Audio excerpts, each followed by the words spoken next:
Olá pessoal do Saindo do Gol. Hoje estamos aqui com um quadro novo, o Contando História.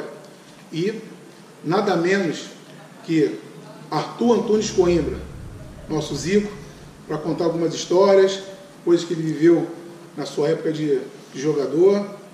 E Zico, muito obrigado aí pela sua participação, por aceitar o nosso convite aqui no Saindo do Gol. E uma pergunta rapidinha para você. Eu sei que você tirou sono de muitos goleiros.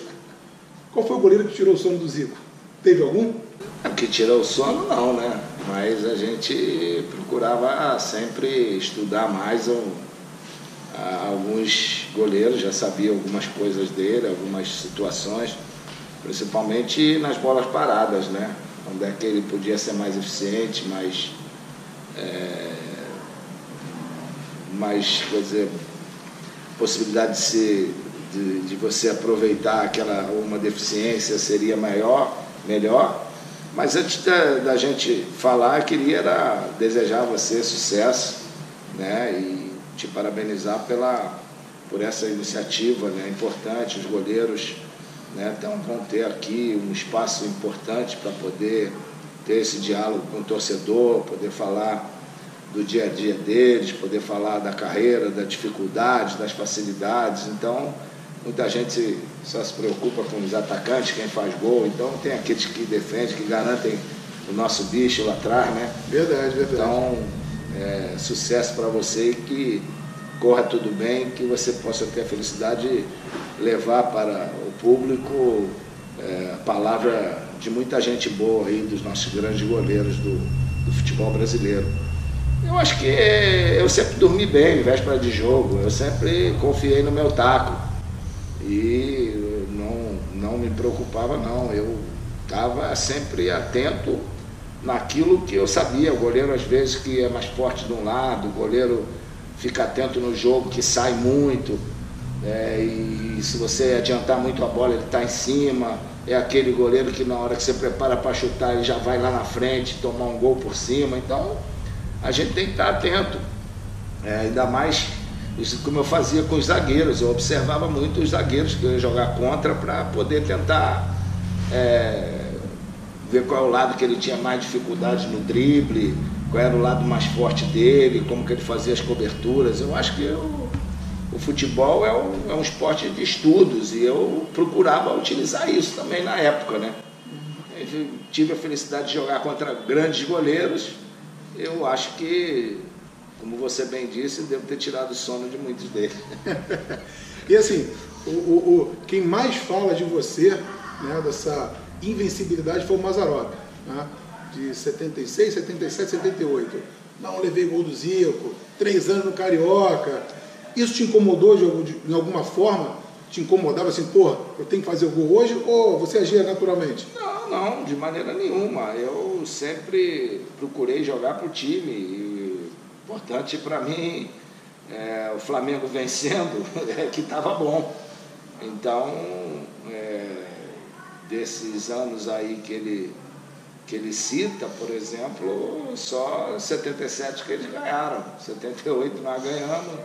Mas você não fez gol. Mas não importa, o Flamengo ganhando para mim estava bom. O importante é levantar a taça. Não, porque eu vou estar preocupado em fazer gol? Sim, mas teve um que disse uma vez que nunca tinha levado e acabou levando no último. Ricardo Pinto. Então, para quê? Que não tinha nada que falar, não, eu nunca levei gol e tal. Mas isso aí é besteira. Teve outro que disse que nunca tinha levado gol meu também. A gente pegou lá no YouTube e mostrou o gol para que ele estava. E era uma fera também. Então a gente... Quem era? É o Tafarel. O Tafarel deu uma entrevista. Não, me desculpe, Zico, nunca levei igual você. Eu falei, tá enganado lá em Porto Alegre. Aí mostrei o gol para ele ver como é que foi tudo. Então tem essas coisas, né? Eu, fui um atacante, mas não fui um centroavante que vivia do gol.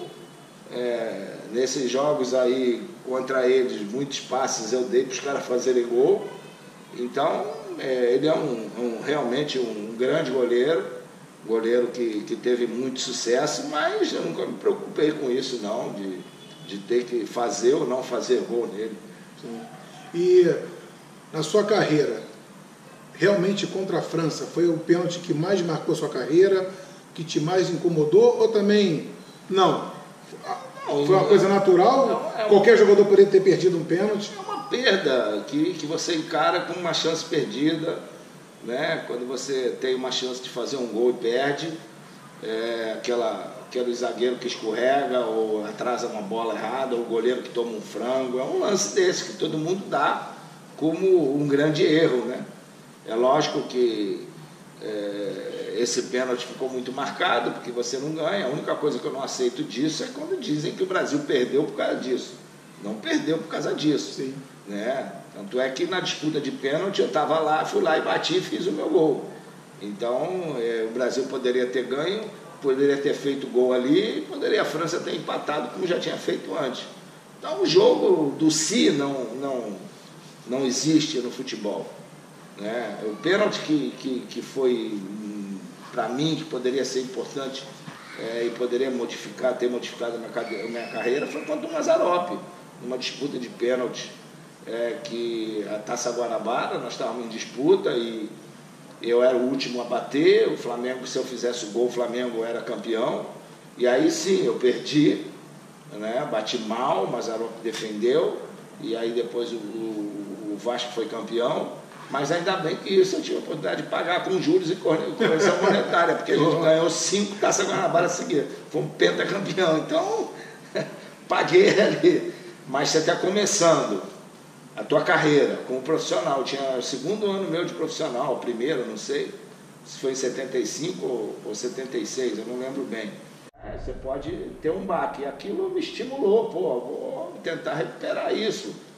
Tá? Então, na seleção não dava, porque eu já estava parando de jogar. Eu escutei meu coração de pedir para não ir naquela Copa. Acabei me sacrificando e aquele lance acabou ficando marcado, e muita gente, quando não tem o que falar, fala daquilo até hoje. Né? É verdade. E uma coisa que lá atrás, né, logo no início, você ali na época de juvenil, você disputou um pré-olímpico, onde você fez o gol da classificação, né? E logo depois você volta para o Flamengo e o Zagallo assume. E o Zagallo acha que você subiu prematuramente. Ele acaba te afastando e você não vai à Olimpíadas. Como é que foi isso para você? Também foi uma frustração na sua vida, na sua carreira? Aquilo foi uma frustração grande de não poder ter disputado a Olimpíada, porque a partir dali era a última chance que eu tinha de disputar uma Olimpíada, né? Porque na minha época, a partir do momento que você fizesse um contrato profissional, você não podia disputar. Hoje pode. Então, aquela Olimpíada, no ano seguinte eu ia assinar um contrato profissional e não fui. E realmente, quando eu não vi meu nome na lista, eu voltei para casa e pedi ao meu pai para que eu ia parar de jogar futebol, que eu não queria aquilo para mim, né? Que eu sofria uma injustiça daquela, né? De um treinador ir dentro do clube pedir para você jogar, voltar a jogar. Eu voltei para o juvenil e ele vai e não me convoca. Então foi um momento difícil, mas que, por eu ter tido na minha família 2 irmãos que jogaram futebol, eles conversaram comigo, me explicaram que o Flamengo não tinha culpa de nada, o Flamengo sempre me deu apoio, me deu força, e que eu tinha que retribuir de alguma forma ao Flamengo. E eu, graças a isso, voltei e continuei treinando lá no Flamengo até aparecer a minha oportunidade. E falando do seu pai, tem uma história que seu pai foi um goleiro. Como é que conta essa história pra gente? Meu pai foi goleiro tricampeão carioca do futebol amador, o municipal. Tinha a Liga Carioca, a Liga Amadora e a Liga Profissional. Ele era da Liga Amadora, o time dele, do municipal, era o melhor do Rio. E ele foi tricampeão, 39, 40 e 41. E quando acabou esse ano, ele foi chamado para ir treinar no Flamengo. Só que ele trabalhava numa padaria e o patrão dele era Vasco. E aí o patrão dele disse que se ele saísse do emprego, se ele fosse treinar no Flamengo, que ele ia perder o emprego. E aí naquela época o futebol, o emprego dele era mais importante, né? E ele passou a partir dali a ter ódio do Vasco por causa disso. E aí ele indicou o reserva dele, Jurandir. Que era o Jurandir.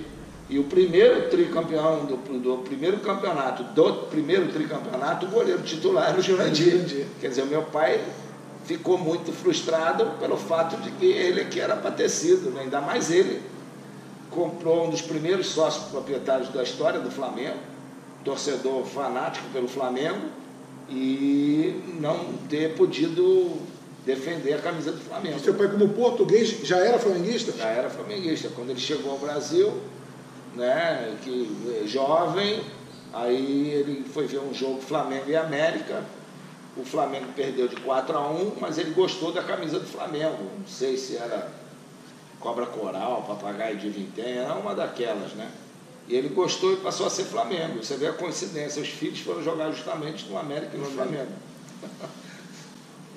Então, cada filho que nascia, ele dava um uniforme completo do Flamengo e da seleção, e ele dizia: "Ô meu filho, está pensando o quê? Esses goleiros de merda aí, comigo não fazer gol de falta não, nem gol de pênalti, comigo não, comigo seria de frente." Fantástico, fantástico. E uma outra história que eu também achei muito engraçada. O que aconteceu numa falta que você foi bater contra o Cobreloa no Maracanã? Flamengo 2-0, você vai bater uma falta, veio um ponto esquerdo lá. O que ele fez? Ele enfiou a dedada lá. Eu me abaixei com a bola, ele veio e deu-lhe uma dedada, eu tranquei, querendo, doido para dar uma porrada nele, né? Mas aí eu pensei duas vezes, eu lembrei do Carpegiani, o Carpegiani vira para mim, lembrava, ele falava: "Se o cara te der um tapa num lado, você dá o outro para ele, porque ele está querendo te perturbar." Imagina, se eu dou uma porrada nele, foi expulso, eu não jogo a final. Verdade. Então ele queria isso, já estava ganhando de 2-0. Aí eu parei assim, tranquei e fui nele. Aí, fui perto dele e falei assim: "Aí, ó, quando acabar o jogo, tem que dar seu telefone." Aí ele começou a rir, falou: desculpa. Eu falei: cara, que isso, cara? Quer me irritar aqui, né? E, Zico, falando em Carpegiani, tem uma pergunta para você do jornalista Roger Guedes, que justamente vai falar grande Roger. Fala, Galo, tudo bem? Dentre as saborosas histórias que você contou no livro Zico, 50 anos de futebol, tem uma que é muito interessante, do dia que o Flamengo enfrentou o Dinamo de Tbilisi, da antiga União Soviética, e pelo torneio Ramon de Carranza, em 1980, e o Carpegiani passou maus bocados marcando o Kipiani. Queria que você relembrasse essa história. Falou, valeu, forte abraço. Olha, Roger, prazer grande falar com você e tal. Essa história realmente é maravilhosa, né? Porque a gente foi jogar contra o Dinamo de Tbilisi, né? Hoje, naquela época, era um dos maiores times lá da União Soviética, né? E foi o primeiro jogo daquele Ramon de Carranza.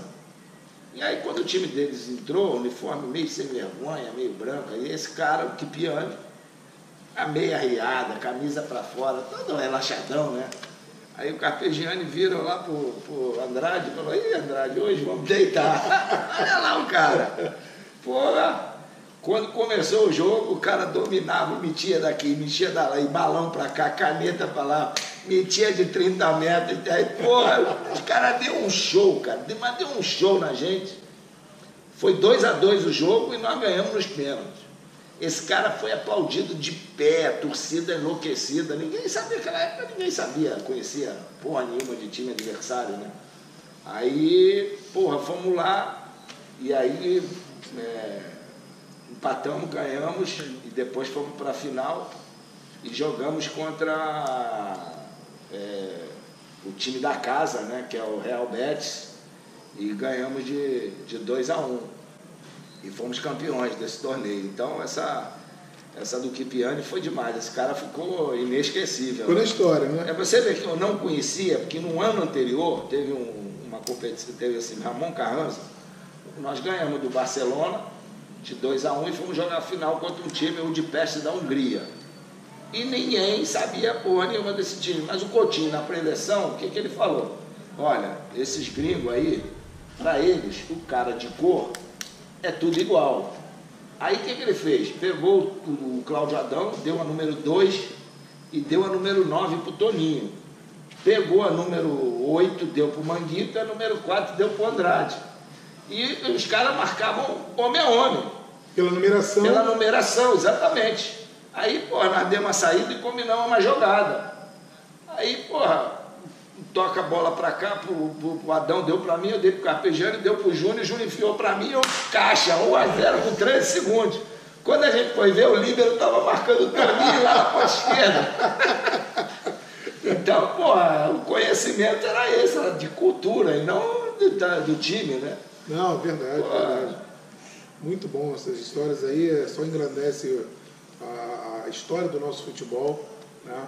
E temos mais uma pergunta para você de um grande amigo que está te mandando aí uma pergunta bem bacana. Quem será? Quem será?